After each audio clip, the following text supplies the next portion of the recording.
Welcome, everybody, back to this week's Unpack Your Shit, which is what we're calling this show now, apparently. It's just the best name. Steve came up with it. I love it. We're calling it Unpack Your Shit. It works. So I'm Kalbardr. I'm joined, as always, by my lovely, there she is, co-host from the West, Helga. And we're going to be just finishing the discussion on Anatomy of Peace. So this is part 3. Would have been it's actually going to be part 3 and part 4 together. But part 3 as far as the show is concerned. So, yeah. So I think we should just dive right into it. I'm excited. And I'm sorry for everybody if I looked a little drained. I don't know why I'm drained. The world is heavy and pudding today. So if I look tired, it's because I am tired. And everybody would just remind him at the end of the show that he has to do one selfish thing for himself today so he can do some recharge time. And I'm holding him to it. Yes. Because friends care about friends, and they make you do shit for yourself so you can do shit for others. There you go. All right, so part 3 is From War to Peace. So again, referencing the whole moving your mindset from a war to a peaceful mentality and what to do with that. So chapter 15 is some of Lou and his wife's interaction, and Lou getting into some of his, like, he's starting to sort of look at himself. And they talks about him and Carol's backstory and like how they got married, and which is a really sweet story, and is really neat to, since early in the book we start seeing Lou as the enemy, we start seeing Lou as the bad guy. As we go further into this, we start seeing more of Lou as a person, and it's part of the whole the walking back to seeing people as persons, not as objects, and so I appreciate how they did that, how they slowly exposed his humanity in this. There was a part that I saw that I really wanted to touch on. So that was done on purpose, right? Oh, well, I obviously. Well, it's the obvious, if you look back at the book, is when you start, you put Lou in a box, you make him a thing. Right. You assume that he's a toxic man, and it's built around like the reader structuring their ideas around it and then breaking it down. So it's actually a pre-built-in secondary line in the book, right, is to help you start breaking those cycles by showing that you're already making assumptions off one of the main characters or off multiple characters, just like the characters do with each other. Right. Yeah, this is a really well-written, just sort of narrative to force you into that. I mean, it's impressive.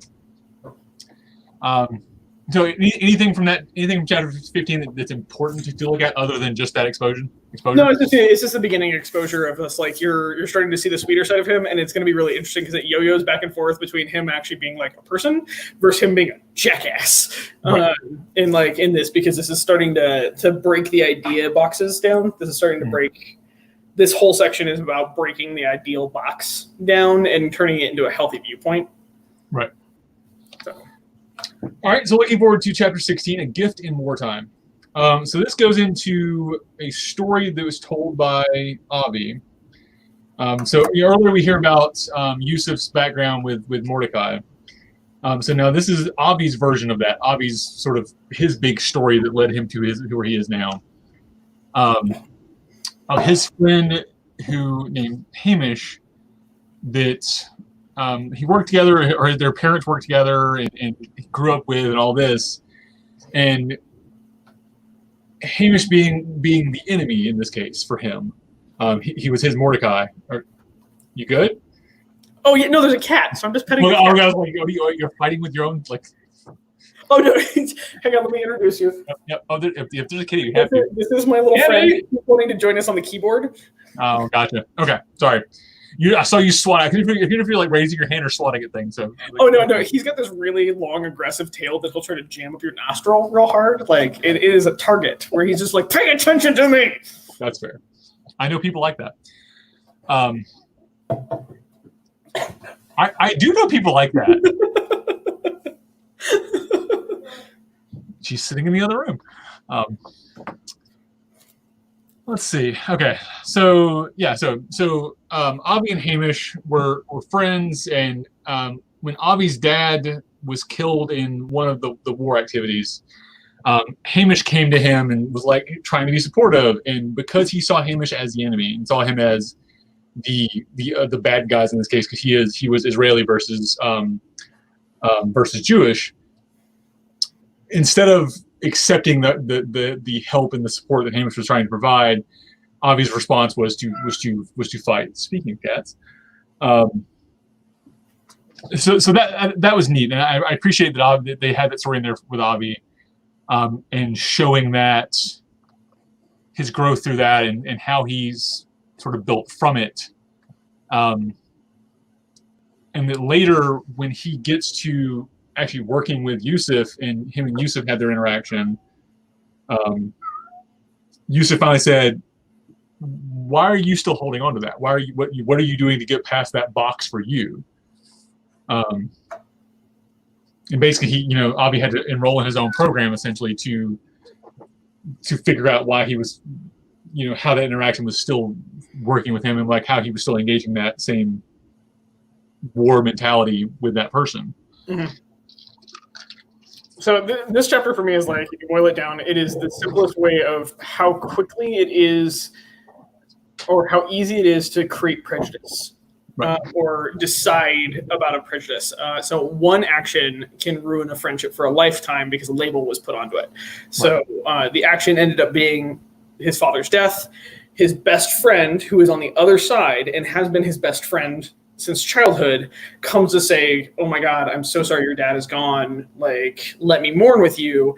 But this is where one of the main characters takes on basically and turns everybody in a box into an object, or everybody in a social class, religion, faith into one creature that is now an object, and that object is what is causing him pain.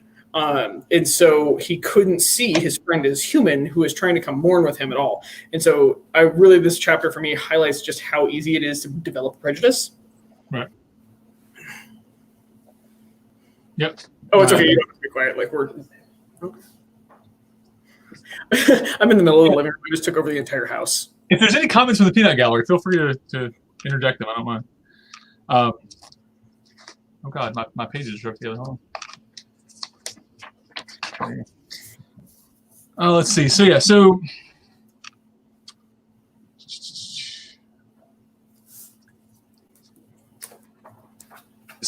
they talk about that. They talk about the prejudice there and how Avi put himself into that box, and how he put Hamish into his own box, and sort of the juxtaposition there. Mm-hmm. And all Hamish was trying to do was obviously be supportive of him, and Hamish didn't do it. Obviously, clearly Hamish didn't kill his dad; he had nothing to do with it. But because he was part of that, the other in this case, that object that Avi was warring against, mm-hmm. It didn't allow him to accept that. So they talk about how in the I'm sure we referenced the other chapters too, but Jenny, who's one of the daughters, had run off from because obviously all this entire thing is about the kids coming to this camp, and it turns out we're actually looking at the parents more than the kids, because kids are off doing their own thing. But the way that Jenny had nothing, didn't want to participate in the program at all, so she ran off, no shoes on, she was just literally just escaped from the bus or whatever. And the counselors followed her, and it gets into that a little more, but they're the same thing. So they were providing her support and trying to give her what she needed, right? So in this case, Hamish and Avi were trying to give her what she needed, but because they were the enemy at that point, they were the people that her parents had called on to fix her, which is how she was seeing it. When that started, they were also the enemy, and she had a very similar response to them. It talks about how she was screaming obscenities at them and racial remarks, all this. She was being that negative person. So it's interesting they had both those stories, both a story from Avi's perspective from his past, and also here's a present example of the exact same thing happening, just with a more relevant for in this case, the viewers being the parents topic. So that was a good way to phrase that. And we'll get into some of why the Jenny thing and how that works, I think, in the next chapter as well. Mm-hmm. Basically, I think the whole third section is about breaking down, like the starting of breaking barriers. Right. And so the beginning chapters of this is actually like introducing all the barriers that we've been talking about, just in like a real life format that you can associate with, where you can be like, well, shit, I've totally done that in my life. Yep. So in the next chapter it gets into the getting out of the box. I think that's the point. The point I was making about Jenny and her running away is one of the things that Mei Li, who's one of the counselors, does is take her shoes off. So she has to figure out, okay, I've got to get out of my box and work on perceiving Jenny and how Jenny's feeling, what Jenny's feeling. So she took her shoes off so that her and Jenny were on even playing field, so to speak, and she was experiencing Jenny's struggle. And something as simple as taking her shoes off. Obviously, she's not taking on all of Jenny's struggle. She's not becoming Jenny in that case, but it was a step, for lack of a better term, in the right direction. See, and I interpreted that differently. Okay. So, of course you did. I'm not surprised. That's why we're here. So the interpretation I have for that one is how, if somebody's really jammed in their box, you can't just come up and tell them, hey, look, you're in a box.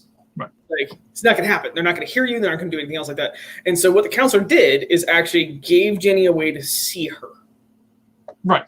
So now she's giving the person in the box an association point. So Jenny right now in this series and what her actions, she's seeing everybody as objects. Every single person is objects because they, amusingly enough, have shoes on. Well, she doesn't have shoes on, and she doesn't have all these. They don't have all these struggles, and they don't have this, and they don't have. So it's all the it's of just like they don't understand what's going on. And so what the counselor actually did is by removing her shoes and doing the same actions, she's now giving a reference point for Jenny to start seeing her as a person, which is one of the things that we talk about a lot in negotiation is, so in my job, actually, amusingly enough, I work in the legal industry, and my boss for some of my clients will actually come and tell me and be like, cool, get rid of the button up.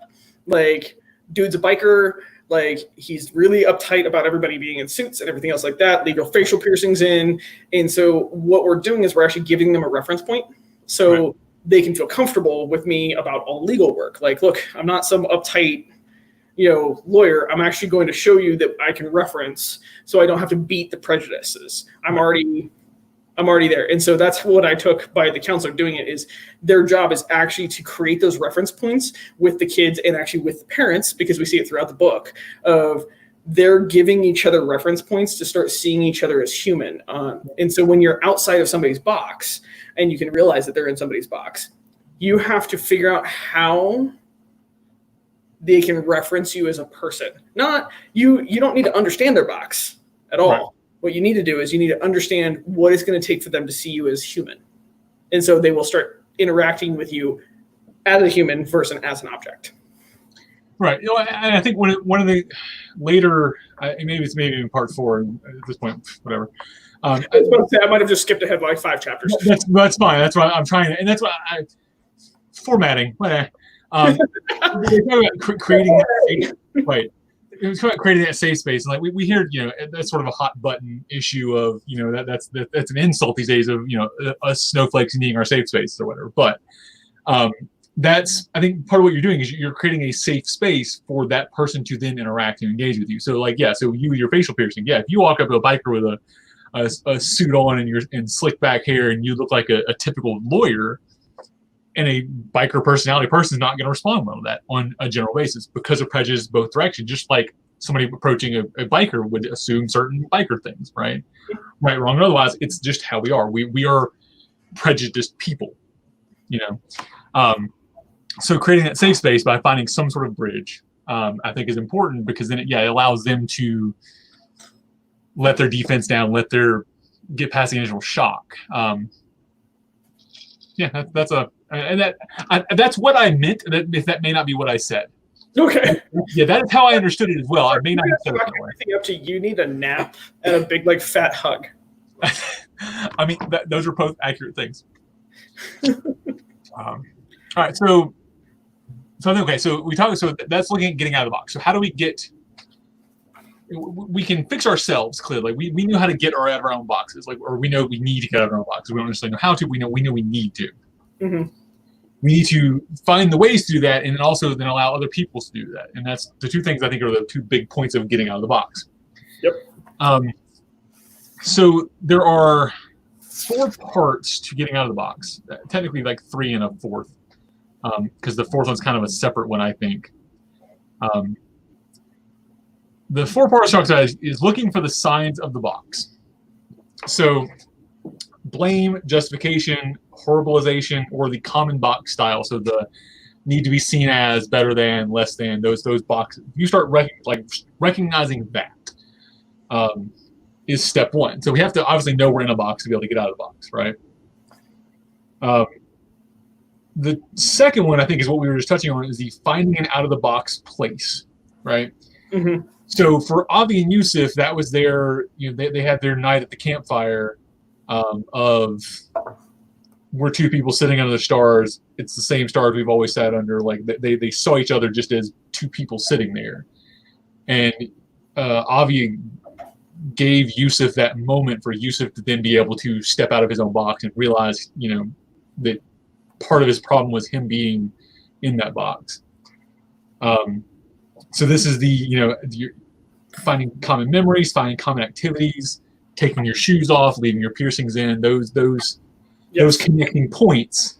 And they may be little, because like when I first think about, oh yeah, you leaving your piercings in that's a stupid thing. That should not be a thing that matters. Or taking them out should not be a thing that matters either direction. But it does. It is a thing that some people see as a negative or positive trait, depending on which side you want to look at. And that's a really interesting thing to think about. Because it's a small thing, but for some people that may be a big thing. Mm-hmm. So my gut reaction to that is I don't like it because it's fake. So let's get into that. Okay. I don't like that because it's fake. Oh, so like the idea of getting out of the box feels fake? Certain parts, like I'm okay with the taking off the shoes thing. Mm-hmm. That makes sense, right? As a thing, because you're leveling the playing field. You're experiencing something from their perspective. You're doing a thing to because that is an action I am taking to find common ground. That mm-hmm. makes sense. The shared memories that Yusuf and Avi go into about their views of stars and their home life and things they know of, because they had shared history, separate obviously, but shared history. That was a way to make sense of that. Things that are changing of myself or I don't like, because that seems like you're creating a facade. It would be like putting a mask on or taking a mask off in this case, to create that common ground. Okay, so we're going to go down a philosophical rabbit hole. That's why I put the book down because clearly I closed the book. Like, yep. Okay, cool. So we are putting masks on and off all the time, right? And so one of the things is they're considered like toolboxes. Mm-hmm. So there is cultural and social biases that we are taught that are then broken down. But if you are already dealing with a bias, sometimes it is much easier to manipulate the bias than it is to take it on headlong. So because some people can have the direct conversation, some people can't. So part of the anatomy of peace, and this is not actually talked about very much, but combining it with a bunch of the other books that I've read and everything else like that, is part of it is you actually have to understand your audience. So understanding the kids. Some of the kids willingly submitted to what needed to happen. And they said, cool, my parents have told me I'm doing this, I'm doing this, versus some did not. So it took manipulating the idea of what box they were in to be seen. The more extreme a thought process is, the more you have to manipulate it to where they can see that you're human. So taking out my piercings, making sure that you can't see my side shave if we go into court, stuff like that is actually just manipulating experiences so other people can relate to me and hear me, and then I can start introducing more pieces and parts. Okay. And so I've got clients that when we started, like full-on collared shirt, because I'm tattooed down to my wrists, like full-on collared shirt, no facial piercings, my hair was a normal color, everything else like that. They walk into my office now, I'm in a tank top showing all my piercings, like I've got all my tattoos out, and they're just like, that's awesome, I'm really glad that you can do that. They would not have said that 9 months ago.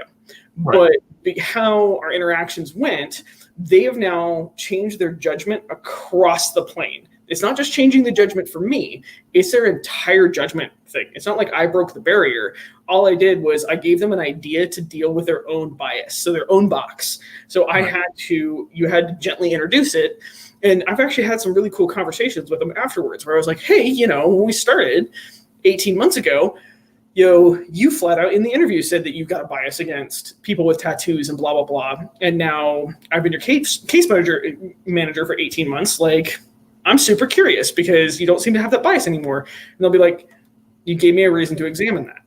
And so what it is actually it's tools. All interactions that we deal with humans are manipulations. Manipulations actually in my universe is not a bad word. Because constantly we are manipulating each other with data, with information, and with opinions. And what we have to do to make sure that when we're in our box, and this actually goes into emotional allyship. Okay, well, there you go. So you knew I was going to hit this one. I was waiting for it. So when you're trying to deal with somebody else's box or deal with somebody else's perception, you have to make sure that you're not in a box. Right. You have to be willing to be very open and broad to their ideas and their biases and everything else like that without turning them into an object. Mm-hmm. So they have to remain human even if you vehemently disagree with them. But what you can do is you can actually manipulate your surroundings so they can start seeing you as a person.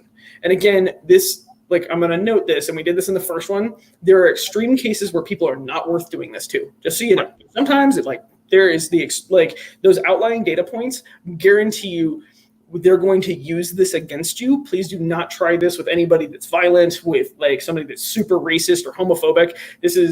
That is for professionals. End of story.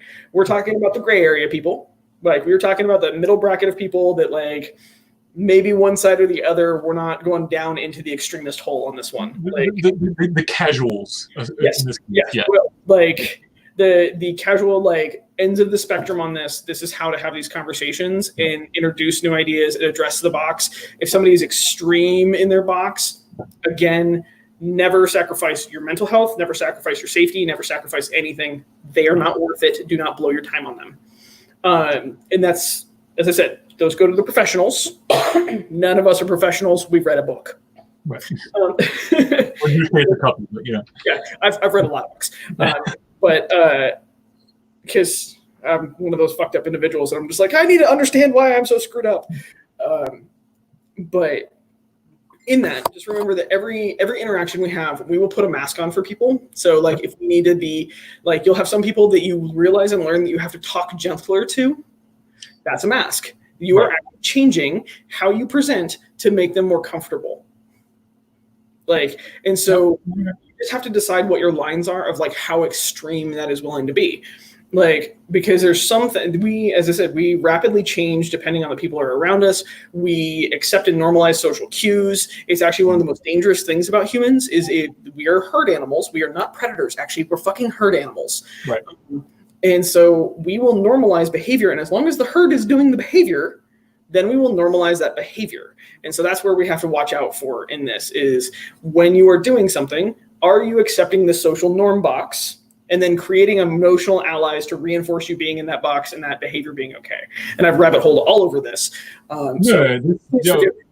Just remember that do not punish yourself because you need to change a little bit to have them see you as a person, and then you can introduce more and more. You're not hiding. You're not doing anything else like that. It's not the plan to never show them anything. It's, can I, in a situation where this person is seeing me or seeing a situation as an object that needs to be overcome, manipulate this a little bit so we can start having a conversation like a human, and then we can go into addressing some of the behaviors. Because if you just try to hit the behaviors head on with no change, they're going to fight back. And now you have two boxes fighting two boxes, trying to create emotional allies, which are then going to cause a war. Yeah, you're absolutely correct. This is me not arguing. Yeah. I like how you're just yeah, okay. No, okay, so basically, I saw it in my head a second ago of it's instead of the Kool-Aid Man approach where you just break through the wall, you just got to go find the door. Yeah. The door's there, but yeah. That's actually probably the best analogy I've heard of like my weird ass rabbit hole that just went on. Yeah. Is like occasionally like you want to just bust through the wall. Like, oh my God, it would be so much easier than finding the door and picking the goddamn lock. Right. All right. Okay. So find out of the box place. Create that place, whatever that is, whether it's something small or something large. Okay.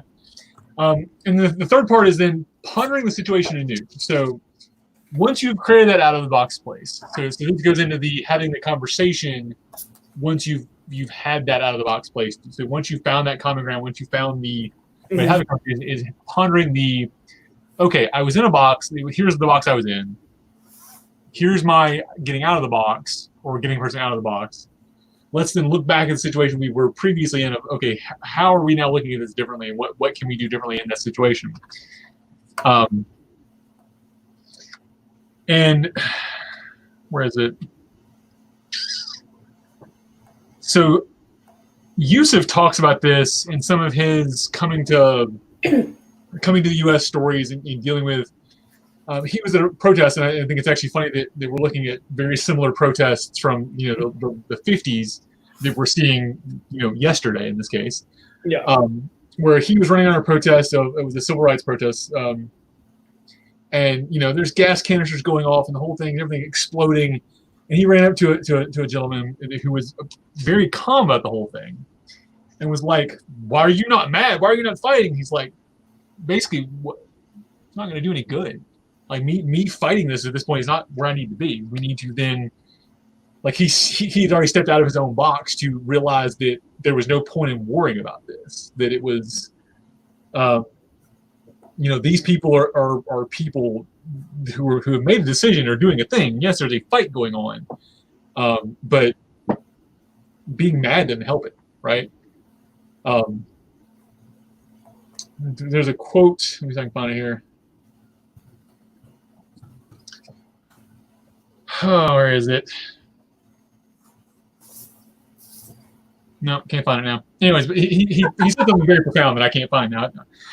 Okay, I lost all my sticky notes on those last two chapters, so please forgive me as I'm like digging through my book. It's fine. That's good. So yeah, I always think I should have a highlighter when I read books, and I always forget when I go to sit down and read, and then I'm like comfortable and like meh, lazy. So, and actually, one of the things that I think we can roll back to on number 3 is instead of the analogy, they give just a great idea in here is how do you learn to look outside your box or learning to start addressing your box by asking questions. Right.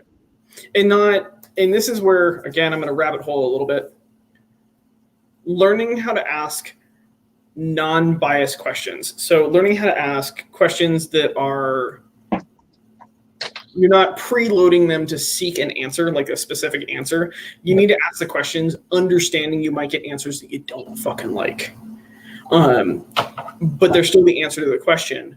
And so that's how you start addressing being in the box. And being in there is stop emotionally reinforcing the box, ask the questions, and understand some of the answers aren't going to be the best thing. And some of the answers aren't going to be something you emotionally like at all. Right.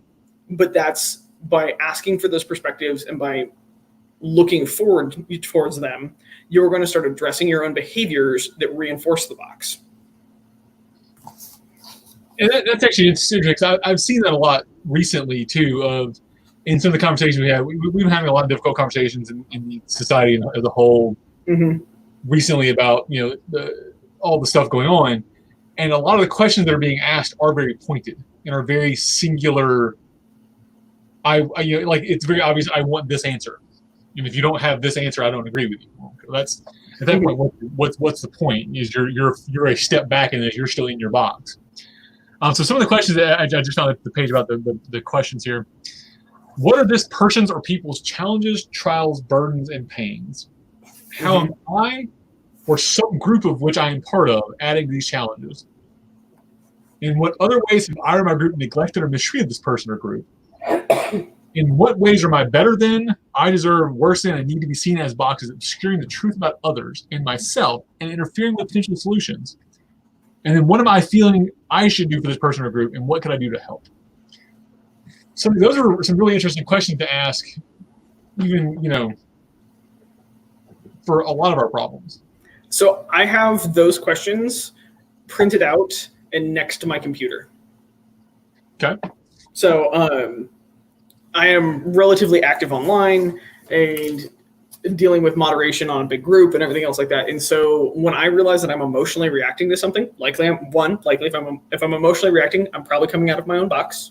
Right. And two, I address those questions before wading into a fight. So there is sometimes people are fucking wrong. However, if I just walk in with "you're fucking wrong," that's likely not going to go anywhere. And again, extreme cases, occasionally you just shut people down where you're like, "Oh no, I'm so sorry." Click.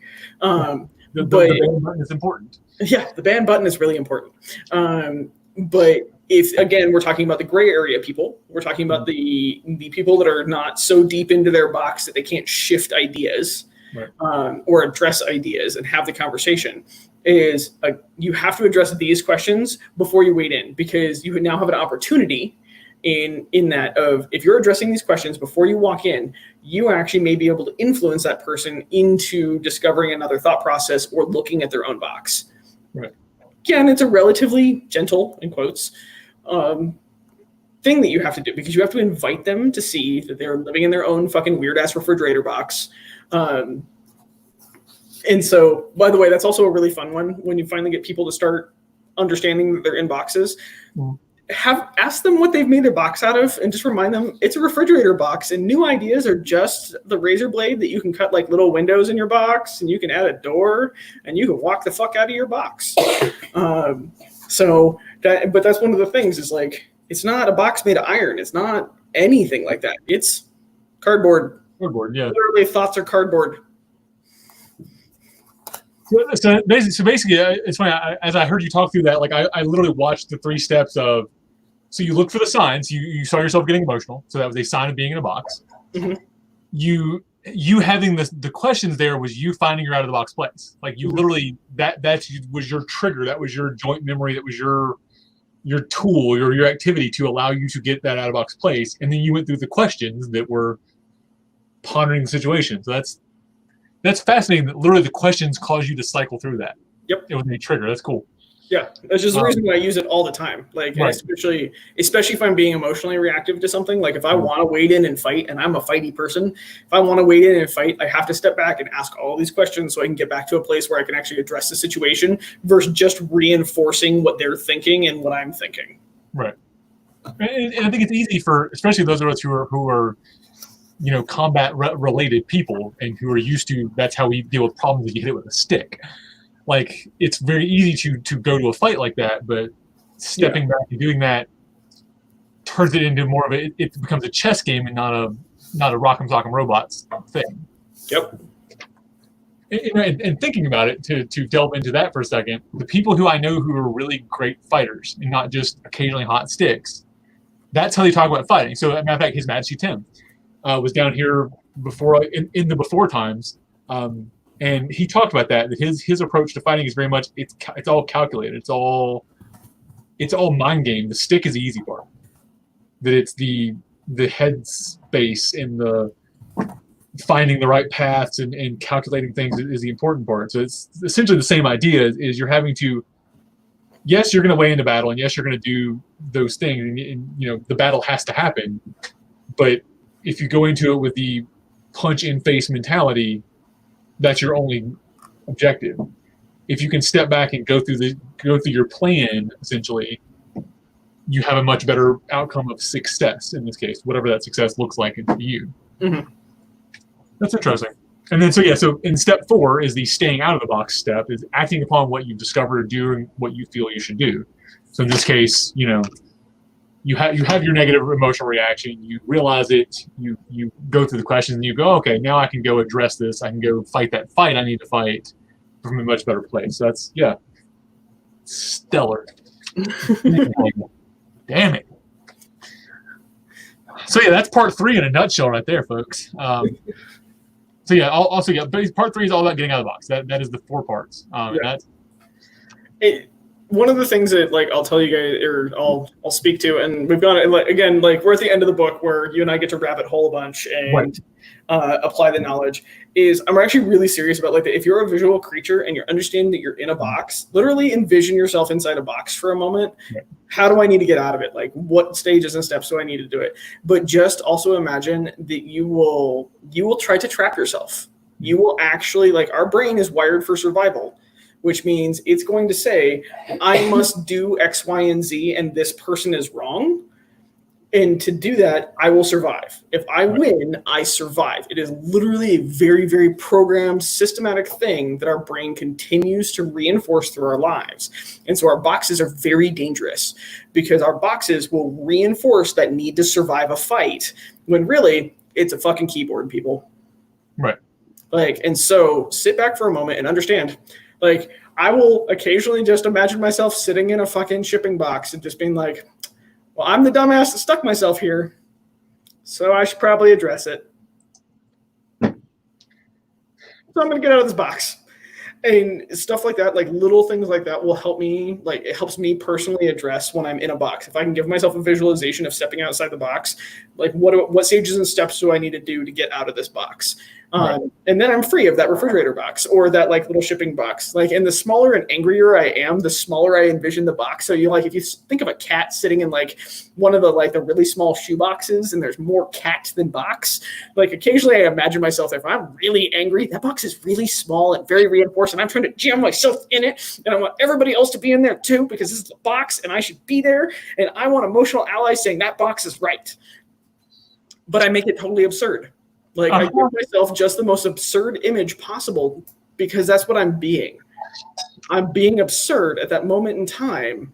And now I'm just addressing it, you know, in a way that my brain goes, you look like a dumbass. Yep. So I have to add a bit of levity. And I put it up on the screen.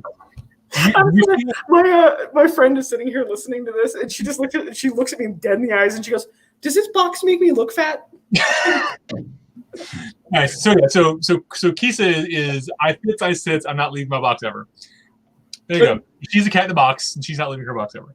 Yeah, she's ridiculous. Okay, that's clever. So yeah, you're literally to bring it to like a Harry Potter point of view. You literally use like the ridiculous charm of you take your problem and make it ridiculous. You add the fluffy skirt and skates to it, and it is no longer a problem because it's so ridiculous. Because for the most part, anger is actually ridiculous.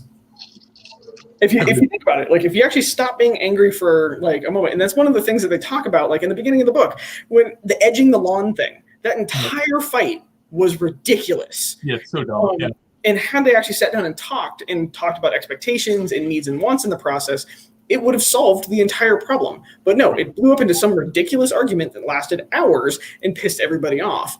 And so that's just one of my weird methods. Is like, if I'm angry, I'm likely being ridiculous about something. Right. Yep. All right. Part 4. So part 4 cycles back. So I think it's interesting they both started and ended on this, the influence pyramid. Because so much of this like is the building up to the pyramid for to use the pun here. So the initial influence pyramid has 2 parts. It has the dealing with things that are going right, or the corrective action, and dealing with things going wrong, rather, the corrective action at the top, and then helping with things that are going right, which is the rest of the pyramid. But instead of it being just 2 parts, they break it down into 5 individual parts for the helping things go right, because that is the most important part, and that's the thing you should be focusing more on. So the thing we were talking about at the getting out of the box, that's step 1. So you can't do any of the rest of this till you get step 1. These are well, rather you can, but you cannot do them effectively. Let's say that. You can go through this with either a heart of peace or a heart of war, to use the word from the book here, but one will have one result and one will have the other. So step 1 is obtaining that heart of peace or getting out of your box. Moving up from that, and I'm going to kind of jump around to the book because they present it in a different direction, but it's easier if I do it this way, is building relationships with others who have influence. So this is we can look at it as gaining allies because that's what it is, but it's also about understanding the person. So building relationships with others or have influence that person. So it's a one-on-one conflict, and yes, you need allies, but you don't need allies on your side. You need allies on their side. You need to better understand what they're doing and who they are and what they are as a person, so that you can bridge that gap better. Mm-hmm. And knowing those people who have influence on them either can give you insight or whatever, which gives into the later things, but also could help you find that middle ground, find that place to get them out of their box. So just because you're out of your box doesn't mean they're out of theirs. So that's a two-step process there, which then leads to building the relationship with the person. So finding that middle ground, finding the common points, finding how you communicate, finding your language that you talk about all the time, finding your teaching language. Mm-hmm. All the same thing. Finding your love language. I mean, it's all those are the relationship's a relationship. Doesn't matter if you're fighting or fucking in this case. The relationship's the same. I enjoy you so much. Am I wrong? No, I'm not. Okay. Actually, on Between Two Peers, I actually announced everything is just a BDSM relationship. Just some involve sex, others don't. Others don't. Yeah, it's all about consent negotiation, man. It really is. So building relationships is the next step, and then you listen and learn. So you have to look at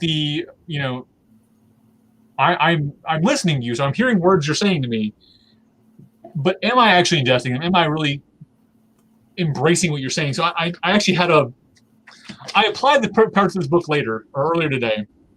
I watched a fight going on somebody posted a thing, and there was a discussion in the comments about it that people were discussing something wrong with the post. And I won't get into it and won't call out who it was, but I watched it and went, they're not fighting what they think they're fighting about. Like I literally sit there and looked at it and like they're fighting. There were two different conversations happening because neither one of them were actually listening. Mm-hmm. Neither one of them were really understanding what the other person was saying. So the one person was looking at it and was feeling attacked because it was very much a "this is my wall and I'll do what I want" response to, "Hey, the thing you posted is inaccurate," which is what was said, right? But because this person is in a box of feeling attacked, for lack of a better term, because of their political views or whatever, that was their response. And I sat back and went, huh, all right. So I walked through my steps, and I was like, okay, I'm going to try this. And it turns out at the end of the day, like, we had a really decent conversation, but it took me a little bit to get her to find that common ground. Okay, what are you actually upset about? Like, what's the problem here? Mm-hmm. Why are you feeling attacked? And that's the question I finally asked her. Why do you feel attacked? Or why do you feel like they feel attacked? Because that was actually what she was saying. And she's like, well, she said this. I was like, did she? Well, no. All right, let's talk now. Like, and it took me finding that common ground. That was a really neat thing. Like, to sort of watch the steps of it happen was kind of cool. Yeah. So on the listen and learn thing, one of the things I'll say to all the viewers out there, is listening and learning doesn't mean shutting up. Right. So there's a very common thing that is actually a super useful negotiation tool. If somebody tells you something, you ask them, can I feed back to you what I heard? Right. Because then we can this is how you develop language. This is how you develop relationships. So this is actually basically the step between building relationship and listening and learning. And this is how you bridge back and forth between these two things. Is if you tell me so-and-so, did X, Y, and Z, I need to be able to repeat it to you to be like, so this is what I heard. Is this what you like? Is this what you said? Or is this what you were trying to say? Or like what you did emotionally hurt me, or like, this action hurt. Okay, cool. Let me repeat this to you real quick. I'm not making fun of you. I'm trying to make sure that you understand that I've heard you and that I'm actually listening. And that's one of the things that I'll probably go on an allyship, like weird ass rabbit hole at some point. But that is key between the building relationships and listening and learning, because until you have a common language, you can't actually listen. Right. The words are going to be however you interpret them. And language is super messy, like really, really fucking messy. So you have to feed it back to those people to be like, hey, again, this is what I heard. And this is what you did in that conversation, actually. Is like, is this what you're actually saying? Like Let's roll back on this until we have what common you said, but is that what you meant? Is that really what you were trying to accomplish here? And, Yeah. and it gets even messier when it's in text as well. When Oh, you yeah. when you think about it, like that's even harder because of the ability to miss parts of that or miss emphasis. Mm-hmm. And it actually works really well in text too. That like, this is how I interpreted this. Am I wrong? Am I right? Can we adjust this interpretation? Right. Like, because I'm missing body language and I'm missing all these other things. Like, please correct me. Like, please correct me if I'm wrong is actually a fantastic web use. Right. Or like, this is how I read this. Can we correct this before we move on? Right. So, and also I will recommend that the pyramid, the lowest one is the easiest, or should always be the easiest. It's the biggest platform. Once you have those tools, it's one of the easier things to do. Once you realize you're in a box and you start learning how to ID your own boxes, very easy to ID your box, where you're just like, as soon as I know I've got an attitude going, I'm like, do I have the better than box going or the less than box going? Because I have both of those boxes, super hardcore. And so that's what I have to ID first. Okay, cool. Now I can build relationships. Now I can actually listen and learn. Now I can do this. And each one progressively becomes a little harder as you march up those stairs. And so just keep developing those tools. And don't ever be afraid when you need to go back down the pyramid to get back to an understanding. Something it says, it mentions that when you have a problem with one of the levels, the answer is always in the one before.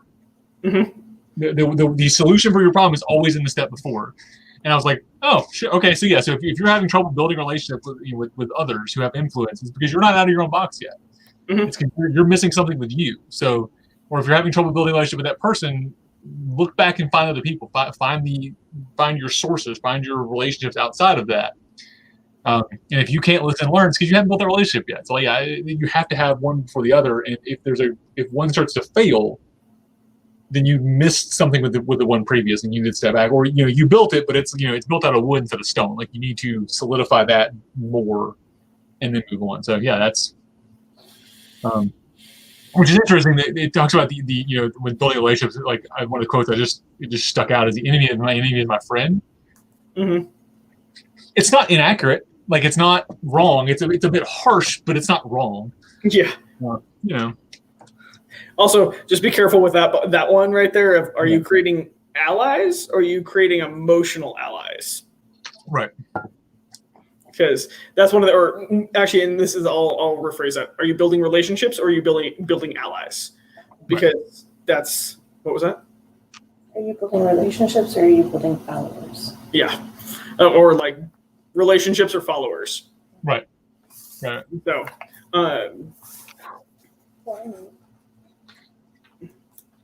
So, okay, and, the last point of the influence pyramid, so this is all in the helping things go right, is teach and communicate.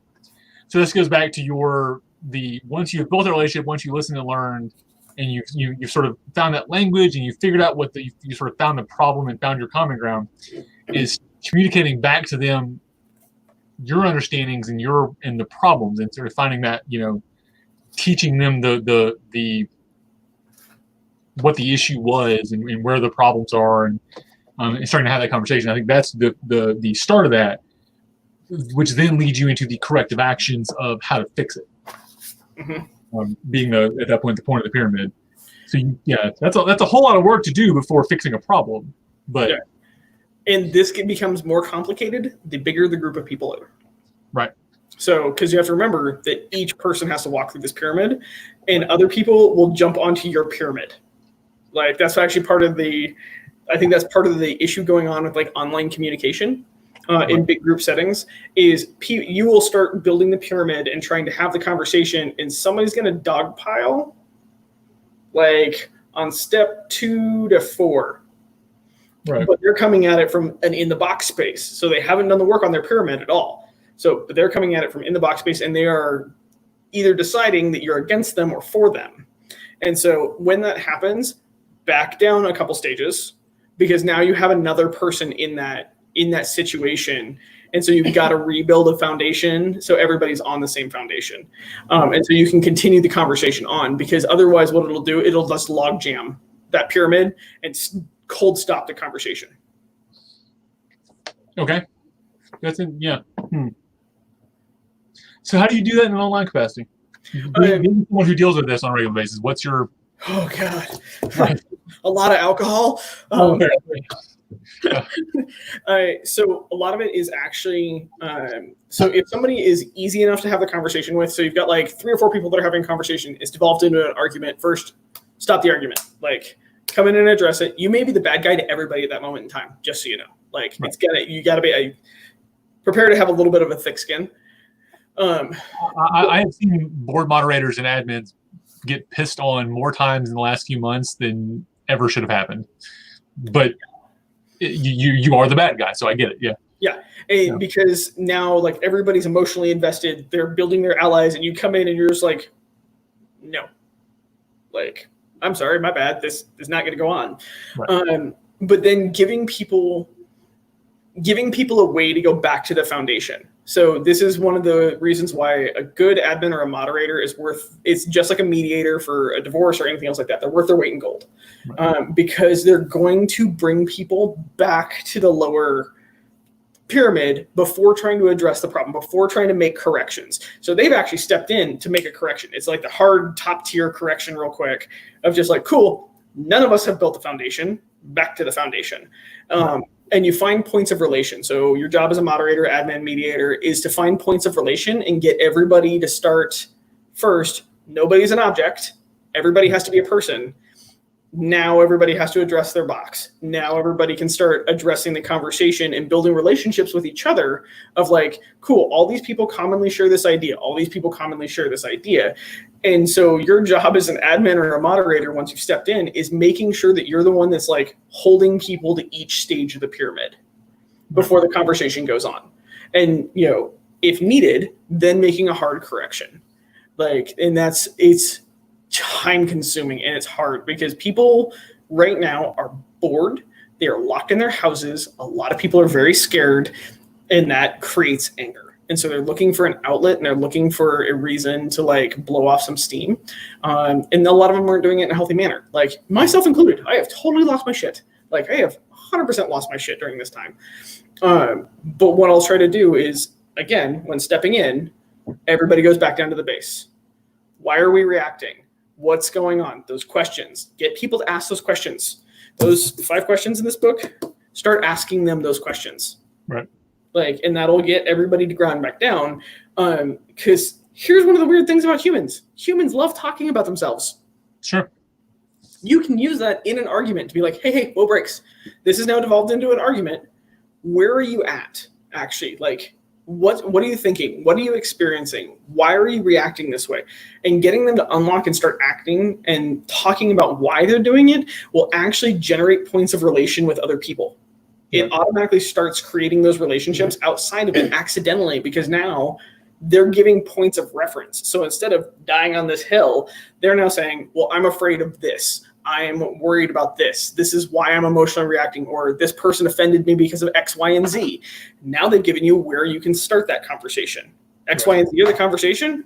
Okay, cool. Now we're going to refocus this. Now we're going to take some of the emotion out of it, and we're going to start looking at some of the logical things. Like, cool, that person called you a bad name. That's totally not cool. Now, how can we address it? Right. So I don't know. Does that make sense? Like, yeah, totally. Yeah. And I can see where that's, great in talk, but difficult in practice. Because again, you're dealing with multiple people, and you, especially when you're online, you lose a lot of the ability to immediately connect. Mm-hmm. This is a lot easier, stick everybody in a room, let them resolve it. It's a lot easier to deal with. In an online thing, this may take days or weeks to resolve, so it's a lot different. But there's a reason why most mediations are done with the parties in different rooms. Okay. Most people have the idea that mediations happen with all parties in the room, like everybody's in one room and there's a mediator in there doing all this work. Right. That is not how almost any mediation starts. Most mediations start with all the parties in separate rooms with the mediator going through and making this foundation. Right. Until that foundation happens, nobody goes into another room. Right. That makes sense. Yeah.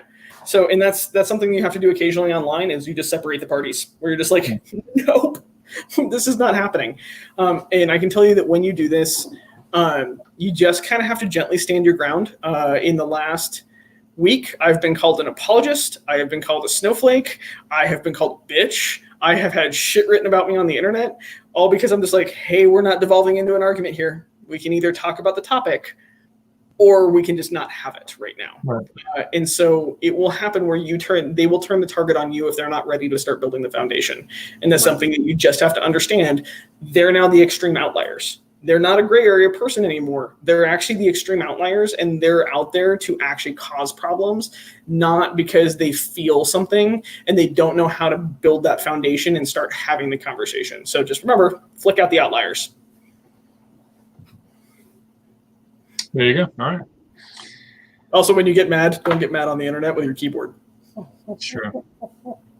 I used to keep an extra keyboard next to my desk, and then when I got mad, I would just go over and bang on that keyboard, and then come back and type on the good one.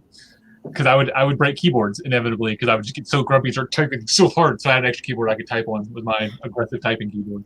My friends say I have angry fingers. Like when I am emotionally typing, like they're just like, "Whoa, are you mad right now?" I would like to note that my friend right across the table from me was like, "Oh yeah, we can tell when you're mad."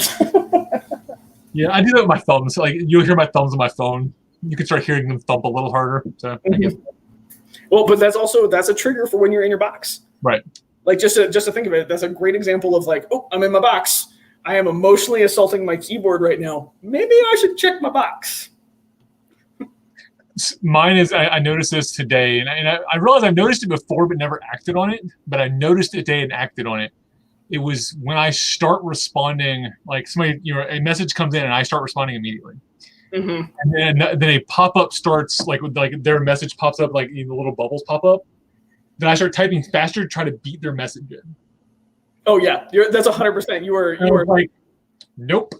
All right, hold on. Like no joke, just put right by your desk over your extra keyboard a real fat cat in a small box, and just say trying to beat the message. Yep. You're there because that's exactly what that is right there. All right, so lessons about the pyramid. We've kind of touched on them. I just want to go through them. So most time and efforts we spend at the lower levels. So obviously building your box, building your relationships, communicating. You have to build those first before you can actually correct the problems. Mm-hmm. The solution to a problem at one level of the pyramid is always at the level below, or I'd say a level below. I think that's worded wrong. I think it should be a level below. Mm-hmm. Because it may not be because you can get, and it's why I think they touch on this. You can get through this entire pyramid while in your box. It is possible. Like you can do all these steps while still in your box, but you're not going to leave. You're eventually going to hit a wall at some point, and you have to go back. Yes.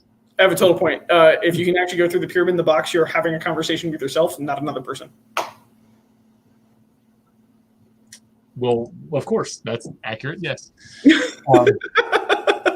That's the reason why they say it's one level below, because if you're actually having the conversation with the person, you both are building the pyramid. The pyramid does not stand alone. The pyramid stands in whatever relationship or interaction it is, and that interaction can't move to the next level until it has the right foundation. So if you're moving through this pyramid by yourself, you're not actually doing it. Right. That's fair. All right, and there you go. So, and ultimately, effectiveness. I can't speak to the effectiveness at each level of the pyramid. Depends on the deepest level of the pyramid, which is my way of being. So, heart of peace or heart of war. Mm-hmm. That's totally accurate. You have so many thinky thoughts right now. I always do. I always leave these I read this book and I'm like, I understand all of this. This is the greatest thing ever. Then you say things and I'm like, fine. I'm going to go think some more then. It's actually the reason why I really love having these conversations with other people and discussing them. So when I read the Subtle Art of Giving and Not Giving a Fuck, I read it with 4 other people. So we could go through a chapter and then we'd all sit down and poke at it and be like, did this fuck you up this way? No, it fucked me up this way. Shit. Now it's screwing me up that way. Because having discussions like this is actually reinforcing the pyramid build and reinforcing some of your behaviors and habits to address things, which is the reason why when you asked to do this, I was like, sure, I'm not an expert, but I'll totally try. Because if you're willing to invest with somebody else, you're already trying to build a pyramid. You're already trying to break your box. You're already trying to stop an association or anything else like that. That's the reason why, for as much as talking yourself through these processes, a lot of people pay therapists or go to psychology or anything else like that, because now there's an outside source that can give you the little cookies that say, yeah, you're doing the right thing, or hey, you might want to address this. And so it's going to give you a better idea of how this is working for you, and then you can apply new tool sets. Right. Yeah. I'm going to drop a few beer at this point. Like, you look like you just need a beer so hard. No, I'm it's like I get to a point where I'm just like, yeah, I can understand this. I understand it so well, and then clearly don't at all. And like, I need to apply it, which has been interesting because I actually haven't been able to start applying some of it. Like, I've been starting noticing the, like after our first talk, I went into thing. I was like, I'm going to do this, and I was like, fuck all this stuff, and I was like, oh look, there it is. Okay, hold on, let me back up. Just do the thing. Got it. Okay, now. It's like I'm starting to notice. I was like, okay, let's walk through this pyramid thing. And so I read about the pyramid. I was like, okay, let me try this thing. And it works. Like, the idea is there. And it's not, it doesn't always have to be quite as regimented, but like, I'm a very regimented step person. So having those processes. I mean, again, project manager. I like my charts. I like spreadsheets. Like, it's what I do. Like, I like orders. So having that sort of flow chart in my head helps me see, okay, here's the trigger. I've now triggered a thing. Where does my flowchart start? Ping. Okay, cool. And I can walk through that. And it may be 30 seconds, but that 30 seconds slows me down enough that then I'm even if I don't necessarily get through the flowchart completely, or I don't necessarily process it out, it's enough to stop the emotional reaction, which is sometimes enough. So chemically in the brain that's between 10 and 30 seconds. There you go. I did not know that, but yeah, it's like you get the hit in your brain of the chemicals, and that's where like the first really reactive. And so if you can actually sit and breathe that's the reason why I count to 10 before responding is a real thing. It's because it's actually scientifically proven how your brain processes the chemicals, and how you go from a reactive little lizard brain, and basically you're actually getting yourself out of your lizard brain. So you have your first stimulus, and your lizard brain reacts the quickest, and that's where like responding before the bubbles. You're in lizard brain mode. You're in fight or flight right there, and you're in fight likely. So if you can then use that and take yourself out of that lizard brain, take yourself out of fight and flight, you can then start applying all the steps. But the other thing that I wanted to tell you, because you're already starting to do this, and it's really cool. I love it when people apply this knowledge. I think it's amazing to see and have these conversations. You're gonna mess up. Right. Don't be afraid. Don't ever think that in this process that you need to be perfect out the gate. Like, it is just like any other learning curve. And also, there's gonna be a point of danger. Like, this is something super interesting to pay attention for. You're gonna get enough knowledge that you think you have it, and enough reinforcement that you think you have it, and then you're gonna step on your own dick real hard. So just be prepared. That is coming. That happens to everybody. But the way in the tools, if you go right back to your tools, you can then own it. Right. Because you'll actually create the box of the better than box. A lot of people starting to read these books and like going through and doing the self-actualization and everything else like that, they go from a not enough box to a better than box. Right. It's the pendulum swing, right? Yeah. Yeah. Well, I have all this knowledge, so everybody else should have this knowledge. I find this easy, or I did this, so why can't everybody else? So just pay attention for when that comes up, because eventually you'll get enough reinforcement that you're good at doing it, that all of a sudden at some point you're going to get pissed off about it. And that's the switch from the box. That's going from a neutral position, working on your pyramid, to switching over to that other box. And so it's a very interesting slide to watch happen. Just pay attention to it. And it'll go from there. There you go. I think that ends it right there then. You know things, but you don't know enough, or you know too much. Good job. Okay. Seriously, I mind fuck myself all the time about that, where I'm just like, oh my God, am I in a better than box right now? Because I feel emotionally superior because I did this. Shit, I totally am. I can see that, because I mean, when you start being able to analyze it, and then you start over analyzing it, and you put yourself into a cycle of pain on that. So yeah, I can see that. So there's a quote I want to read. That's the very last quote in the book that I thought was a cool thing, and it will be a neat thing, and then we'll do our sign off. It says, "May you have the honesty and courage to do what our homes, our workplaces, and our communities most need. to see all as people, even and perhaps especially when others are giving you reason not to. Yep. So I read that and like I put the book because like there's also like an appendix and it has all the resources which I had not looked through, but I'm gonna actually go through them just to see what all if there's any other nuggets in there. But I read that and was like, ow, that hurts. But also like makes me feel good at the same time. It's that good pain. Yep. You know what that feels like. Yeah. And that's that. So this has been an absolute pleasure, and I hope when your other responsibilities calm down a bit, we can go on with a new book. Oh yeah. If you give me a couple weeks, I'll be fine. And so I'm finishing out a couple projects right now. And I'm really sorry about skipping last week. I overbooked myself like an idiot. And so I will happily do another book with you. I've got a list of them, and like I'm also happy if you want to throw the next book at me that I like haven't read. Like I am down for this. Cool. So. All right. So all of you, thanks for watching. Thank you for joining us. Tune in later. I'll post this. And again, this has been a lot of fun. So thanks everybody. This has been Kalbardr and Helga in Kalbardra's Corner. Thank you so much.